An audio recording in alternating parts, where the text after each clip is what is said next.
Hi friends, आज मैं छोटा सा प्यारा सा सोहर गीत लेके आई हूँ। अगर आप लोग को अच्छा लगे तो बताइएगा, कमेंट कीजिएगा कैसा है कैसा नहीं।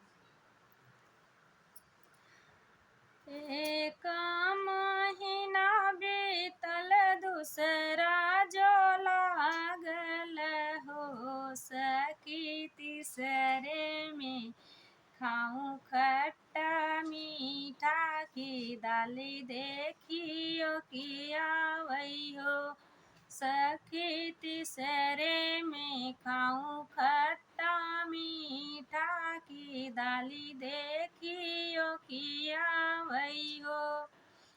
चौथा महीना बीतल पाँचवा जो लागल हो सखी छठ होए में जिया मोर व्याकुल जिया मोर व्याकुल हो। सतमा महीना बीतल अठवा जो लागल हो सखी नवए ललन भुइया खेलई त सखी सोहर गावई हो।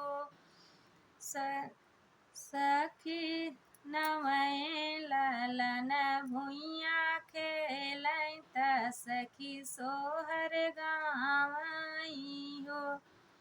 ये छोटा सा ही प्यारा सा गीत है। अगर आप लोग को अच्छा लगे तो लाइक कमेंट और सब्सक्राइब कीजिएगा। धन्यवाद।